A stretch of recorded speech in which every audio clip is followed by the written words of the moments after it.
surat Al-Ghasyiyah. Maka kita naik, sebetulnya bukan naik tapi mundur. Mundur dari sisi urutan surat, masuk kepada surat Al-A'la. Surat Al-A'la. Sebelum masuk kepada penjelasan tentang makna ayatnya, ada beberapa riwayat tentang surat Al-A'la ini, atau surat Sabbihisma Rabbikal A'la. Dalam sebuah riwayat dari Muslim dan Ahlus Sunan disebutkan bahwa Rasulullah Sallallahu Alaihi Wasallam sering membaca di dalam sholat Id, dua sholat hari raya, wa yaum Jumu'ah dan sholat Jumat, dengan surat Sabbihisma Rabbikal A'la, kemudian wahal ataka hadisul ghasyiyah. Dua surat yang digandeng oleh Nabi. Tapi satu surat untuk satu rakaat, surat yang lain untuk rakaat yang berikutnya. Bukan satu rakaat itu dengan dua surat. Walaupun sebetulnya boleh juga. Tapi minimal hak daripada satu rakaat itu adalah satu surat. Ini dipahami dari hadis lain, di mana Rasulullah Shallallahu Alaihi Wasallam itu dalam sholat subuh membaca dua surat dalam dua rakaat. Karena disebut bahasa surat, berarti satu rakaat sebaiknya membaca satu surat. Rakaat kedua satu surat lagi. Kalau pada sholat zuhur pada rakaat ketiga boleh membaca surat, boleh juga tidak. Nah, kalaupun membaca surat maka boleh, tapi pilih yang paling pendek. Nah, karena itu dalam sholat berjamaah. Tapi kalau dalam sholat sendirian silakan. Mau baca pada rakaat pertama surah Al-Baqarah silakan. Tapi sholat sendirian. Surat Ali Imran silakan untuk satu rakaat. Tapi untuk sholat berjamaah perhatikan siapa jemaahnya. Kata Nabi kepada Abu Zar, faqtadi bi at'abihim. Ketika Abu Zar ditunjuk oleh Nabi sebagai imam kaumnya, kata Nabi kepada Abu Zar, kamu perhatikan siapa atau ikuti siapa di antara makmummu yang paling lemah sholatnya.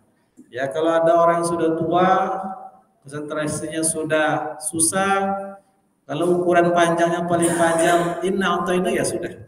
Inna a'tayna. Kalau qul huwallahu ya sudah, itu paling panjang. Jangan paksakan membaca namanya An-Naba. Nah, itu tidak boleh. Jadi di sini surat Sabbihisma Rabbikal A'la wal Ghasyiyah dibaca di dalam dua hari raya dan hari Jumat. Lalu bagaimana hukumnya? Dari sisi hukum hanya sunnah, tidak wajib. Boleh diganti-ganti, atau boleh juga tidak membaca dua surat, tidak ada masalah. Berdasarkan keumuman ayat dalam surat yang dibaca oleh anak kita tadi, ayat yang terakhir, Inna rabbaka ya'lamu annaka taqumu adna min sulusai laili wa nisbahu wa sulusahu. Di tengah ayat itu Allah lah yang yuqaddirul laila wan nahar, yang menentukan kadar malam dan siang itu. Nah, sementara kalian tidak bisa mengukur mana malam dan siang itu, maka karena ingin juga sholat malam semalam suntuk atau sholat malam yang menjadikan lama sholat malam adalah bacaan ayat, maka kata Allah, faqra'u ma tayassara minal Qur'an. Jadi dari ayat ini diulang dua kali lapas itu yang mirip, faqra'u ma tayassara minhu yang keduanya. Itu artinya dalam sholat boleh membaca ayat mana saja setelah membaca surat Al-Fatihah. Di dalam riwayat Imam Ahmad dari hadis Abi Ubay bin Ka'ab, bahwasanya Rasulullah Shallallahu Alaihi Wasallam membaca pada salat witir. Ini riwayat Ahmad. Anna Rasulullah Shallallahu Alaihi Wasallam kada yaqra'u fil witri bisabbihisma rabbikal a'la wa qul ya ayyuhal kafirun wa qul huwallahu ahad. itu dalam sholat witir yang 3 rakaat. Jadi nanti dalam bulan Ramadan, kalau imamnya setiap malam membaca pada rakaat pertama Sabbis Barbikal A'la, kedua Qul ya ayyuhal kafirun, ketiga Al-Ikhlas, itu memang ada sunnahnya. Tapi dalam riwayat Abu Daud, kalau tidak salah saya pernah membaca, pada rakaat yang ketiga itu langsung 3 surat Qul, Al-Ikhlas, Al-Falaq, An-Nas. Tapi dalam riwayat Ahmad hanya Al-Ikhlas saja. Tiga-tiganya. Kalau dalam Abu Daud, Ya, kalau tidak salah. Ya, pada 1 rakaat. Saya pernah baca. Tapi dalam riwayat Ahmad hanya Al-A'la pertama, Al-Kafirun kedua, Al-Ikhlas ketiga. Tidak disebutkan. Ya. Cuman disebutkan di sini Zadat Aisyah wal Mu'awizatain. Aisyah menambahkan di samping membaca Qul huwallahu ahad, Aisyah menambahkan ditambah lagi Al-Mu'awizatain. Itu 2 Qul, Al-Falaq, An-Nas pada rakaat yang ketiga. Nah, ini kalau lihat sumbernya itu hadis dari Ubay bin Ka'ab dalam kitab Musnad, Ibnu Abbas, kemudian Ibnu Abzid al-Musnad, dan hadis Aisyah dalam kitab Musnad. Itu sumbernya. Kemudian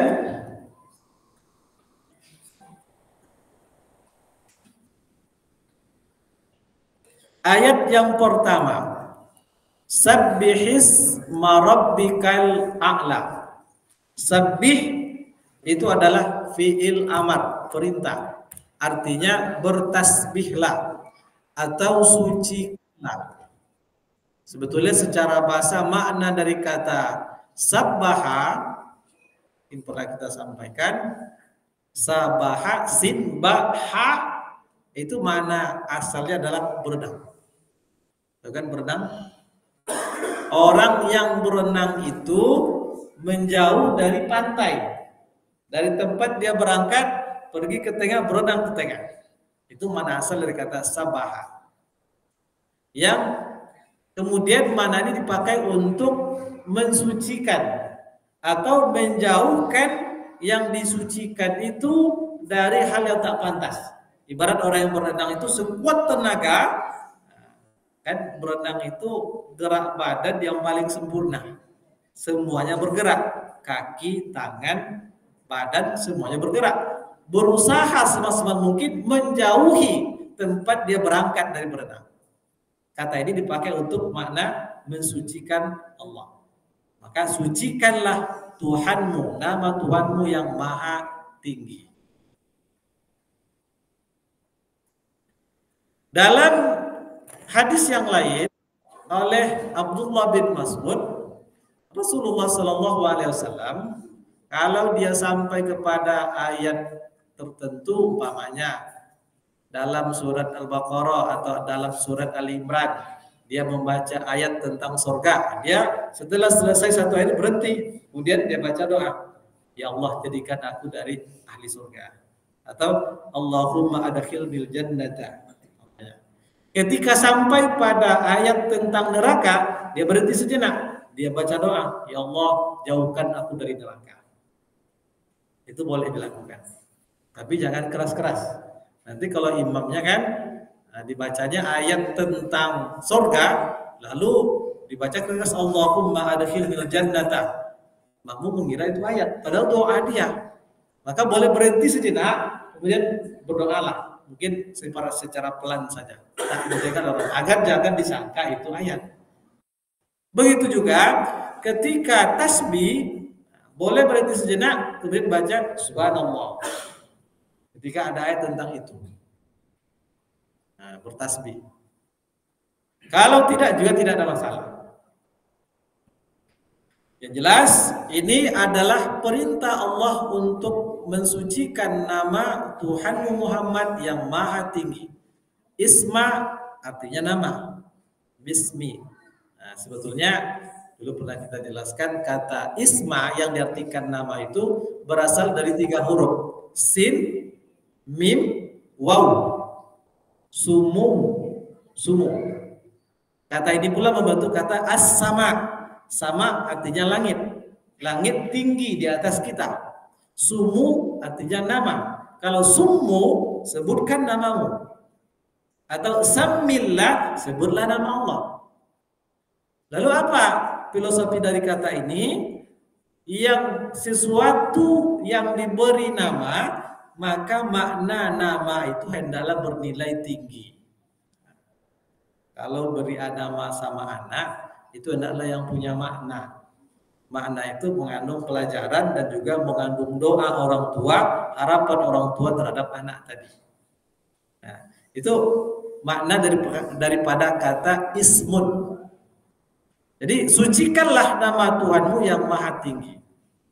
Dalam hadis juga disebutkan, ini diriwayatkan oleh Imam Ahmad bin Hambal.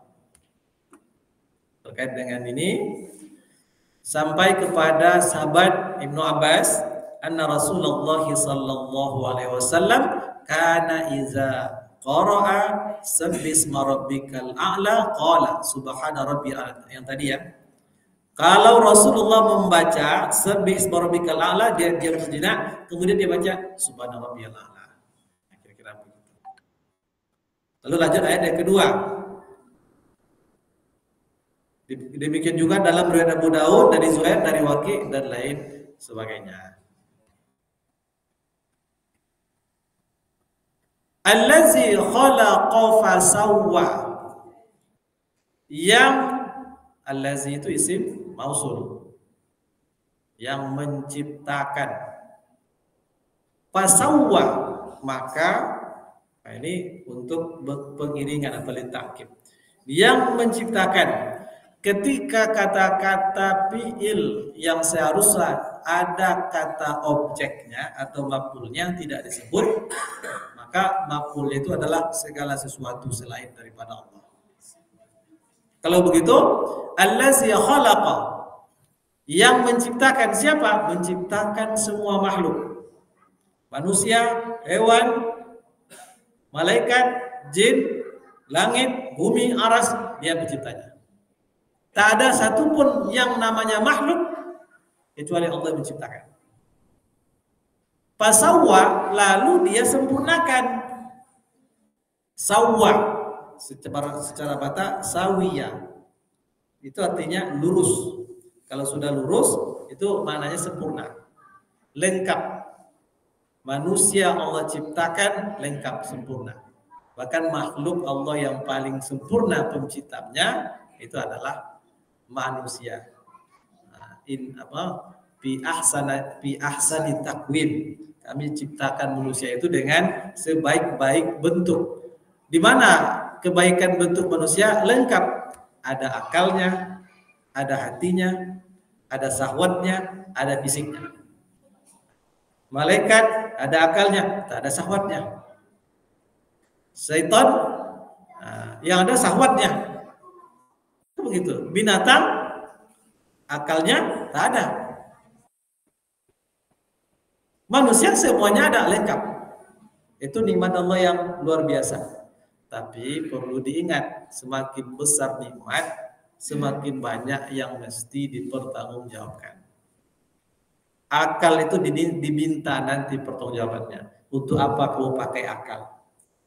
Bagaimana cara menjaga akal? Apa yang kamu pikirkan dengan akal itu?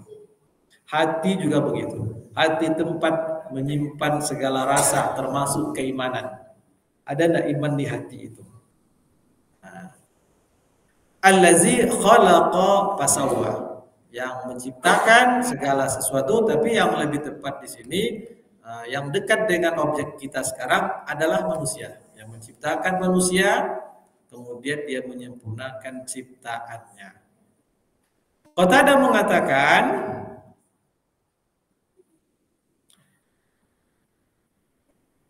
ketika dia membaca sabbisma rabbikal a'la, zukira lana anna nabiyya sallallahu alaihi wasallam kana iza qara'a qala subhana rabbiyal a'la. Ini sama dengan yang tadi. Kita lanjut ayat yang berikutnya.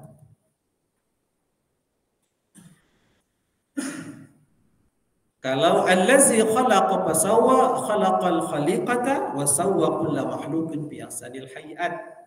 Tadi menciptakan segala makhluk dan menyempurnakan semua makhluk itu dalam sebaik bentuk. Itu sudah tadi manusia makhluk yang paling sempurna. Ayat berikutnya wallazi qaddara fahada. Dan dialah yang qaddara, menentukan ukurannya, kadarnya. Fahada, kemudian dia beri petunjuk makhluk yang sudah ditentukan kadarnya tadi. Makhluk yang sudah ditentukan kadar kemampuannya tidak bisa melampaui dari batas kadarnya. Kita manusia diberikan akal, diberikan hati, diberikan anggota badan fisik, ada tangan, ada kaki. Kadar kita, dengan kaki kita bisa berjalan, dengan tangan kita bisa memegang. Jangan dikira dengan kaki, tangan kita bisa terbang, tidak bisa. Apa sebab? Kadar kita tidak untuk terbang. Beda dengan burung, kadarnya memang sudah ditentukan, diciptakan untuk bisa terbang. Organ kita ada paru-paru, ada saluran pernapasan, tempatnya di atas tanah. Jangan coba-coba hidup di dalam air.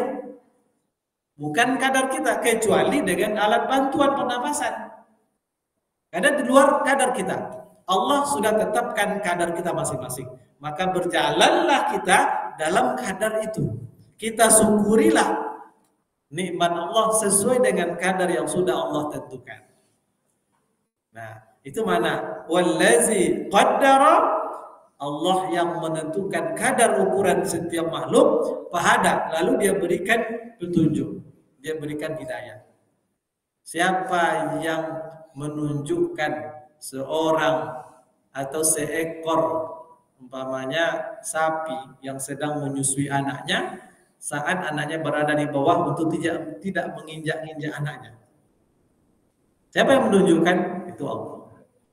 Siapa yang menunjukkan anak yang baru lahir kalau dia haus menangis? Ibunya? Tidak. Tak mungkin ibu menunjukkan, ayo minum. Tidak bisa. Dia belum mengerti apa-apa. Ketika dia pipis, dia menangis. Siapa menunjukkan supaya menangis? Allah. Bukan ibunya. Ya kan, ada ibu-ibu saat anak baru lahir, nanti nak, kalau kamu mau pipis nangis saja ya. Tidak ada itu. Tapi dia menangis. Siapa yang menunjukkan? Allah. Itu namanya hidayah dari Allah kepada makhluknya. Karena hidayah itu juga bermacam-macam. Ada hidayah yang memang menjadi fitrah manusia dari lahir, itu hidayah Allah. Ada hidayah yang diperoleh melalui ilmu, mempelajari, melalui akal. Ada hidayah yang tanpa dicari, dia datang dengan sendiri. Ada seperti itu. Ada orang yang awalnya belum beragama Islam, tiba-tiba dapat hidayah. Dan dia tak pernah sebelumnya berniat untuk masuk Islam. Tapi ketika hidayah datang, dia masuk Islam. Itu hidayah yang datang dengan sendirinya, tanpa dia usahakan. Ada seperti itu. Tapi sesuai dengan kadar kita, berusaha selalu untuk mencari hidayah Allah. Nah, jadi dialah yang menentukan kadar kita, kadar semua makhluk, dan Allah pula yang memberikan petunjuk kepada makhluk yang sudah dia tetapkan kadarnya itu. Nah, itu maksud ayat yang ketiga, yang keempat. Qala Mujahid, hadal insana lisaqawati was-sa'ada wa hadal an'ama limaratiha. Kata Mujahid, mana ayat ini? Allah lah yang menunjukkan manusia tentang saqawa was-sa'ada, membimbing dia atau menunjukkan dia kepada sesuatu yang mendatangkan kesulitan, kesengsaraan. Allah juga yang menunjukkan manusia untuk mendapatkan atau menuju kebahagiaan. Itu selagi dalam dunia ya begitu. Nah, jadi dalam hukum dunia ini, kita ini adalah dalam rangka diuji. Baik. Kemudian ayat yang berikutnya, oh ya sebentar.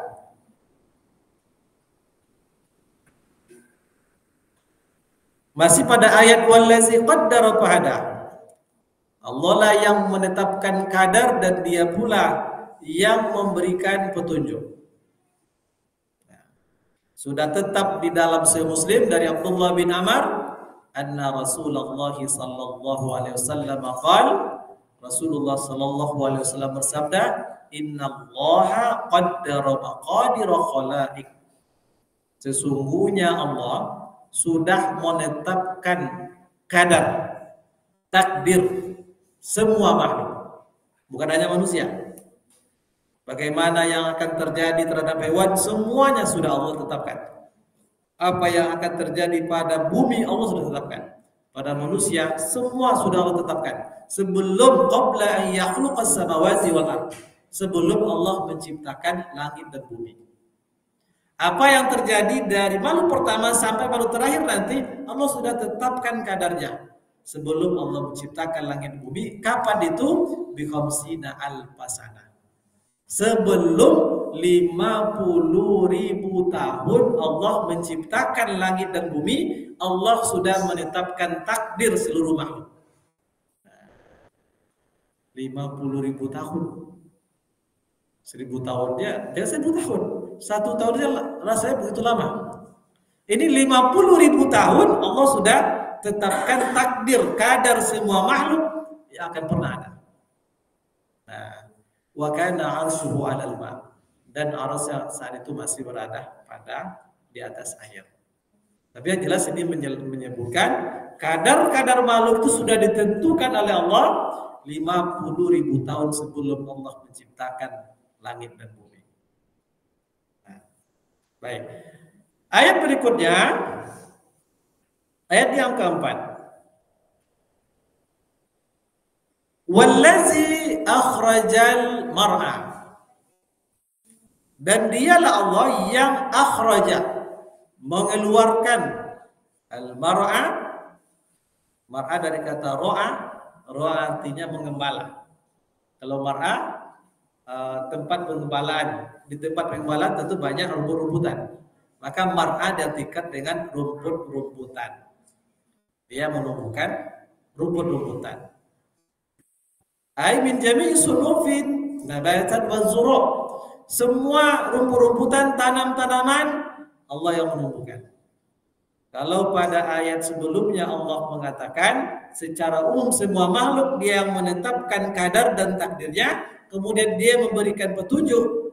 Nah, maka pada berikutnya dikhususkan lagi di antara makhluk Allah itu ada rumput-rumputan. Kalau tadi makhluk semuanya Allah menciptakan, maka sekarang Allah palingkan perhatian manusia pembaca memperhatikan hal yang kecil dan sepele. Apa itu? Rumput-rumputan.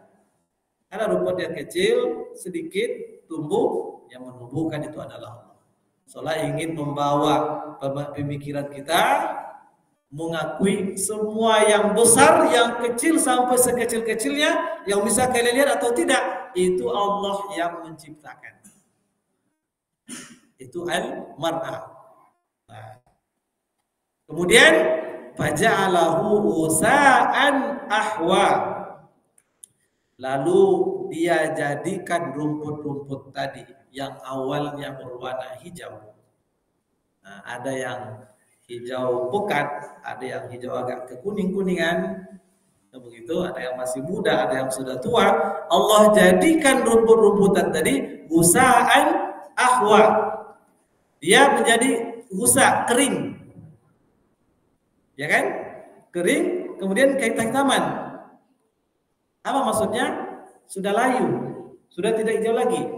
Menjadi apa namanya itu? Sampah yang bisa humusnya.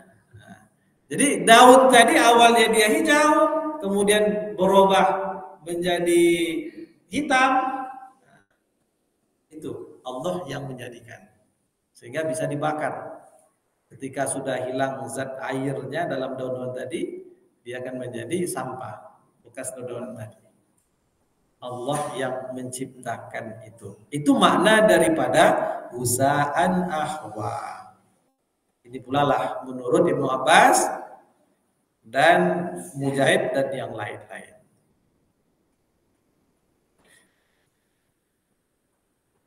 Kemudian ayat yang ini juga tidak terlalu banyak penjelasan dalam tafsir Ibnu Katsir. Ayat berikutnya sanuqri'uka fala tansa. Sanukrik, sin itu huruf untuk menunjukkan lil istiqbal, untuk masa yang akan datang. Sama dengan kata-kata saufa. Saufa ta'lamun. Saufa artinya kelak akan kalian mengetahui. Dari mana kelak akan? Itu kata-kata saufa. Sama juga dengan saya'lamun. Sin akan datang. Ya'lamun, mereka akan mengetahui. Cuman bedanya kata-kata saufa itu lebih lama jangkanya. Mungkin di akhirat mereka akan tahu atau kalian akan tahu. Tapi kalau sin, segera kalian akan, perbuatan yang disebutkan itu segera, tidak lama lagi. Itu kata-kata sin. Beda dengan saufa. Saufa masih lama, kalau sin dalam waktu yang tidak terlalu lama. Itu perbedaannya. Sekarang Allah katakan sanuqri'uka. Ya Muhammad, kami akan membacakan kepadamu Muhammad. Apa yang dibacakan? Al-Quran, wahyu, dan yang lain-lain. Nah, hebatnya kalau apa yang Allah bacakan, ada ayat, ada hadis kursi, dan lain-lain berupa wahyu yang Allah bacakan kepada Rasulullah, fala tansa, maka kamu Muhammad tidak akan lupa. Itu kehebatan yang Allah berikan kepada Rasulullah Sallallahu Alaihi Wasallam. Jangankan Nabi, Abu Hurairah saja, itu kan sahabat yang masuk Islamnya kurang dari 3 tahun menjelang wafatnya Rasul. Kurang dari 3 tahun. Karena dia sebelum dia masuk Islam mengembara mempelajari agama-agama lain dulu. Dia pelajari Yahudi, pelajari Nasrani, yang lain-lain. Dia tidak menemukan kebenaran. Ketika bertemu dengan Islam, dia pelajari, dia menemukan kebenaran. Sehingga dia rada-rada menyesal, kok baru sekarang saya bertemu dengan Islam. Itu Hurairah. Menyesal. Kenapa tidak dari dulu saya bertemu dengan Islam? Maka dia merasa rugi, maka untuk menebus ketinggalannya dalam mempelajari Islam selama ini, dia habiskan masa hidupnya untuk selalu bersama Nabi. Kemana Nabi pergi, selagi bisa diikuti, dia ikuti. Apa yang Rasul sampaikan, dia usahakan hafal. Apa yang dilakukan Nabi, dia lihat, dia ingat, dia hafal. Lalu Rasulullah mendoakan. Apa doa Rasul kepada Abu Hurairah? Rasul mendoakan agar dia, apapun yang dia dengar dari Rasulullah, yang dia lihat, tidak akan pernah lupa selama-lamanya. Sehingga betul.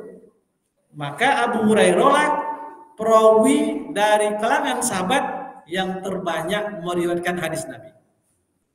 Ada sekitar 5.374.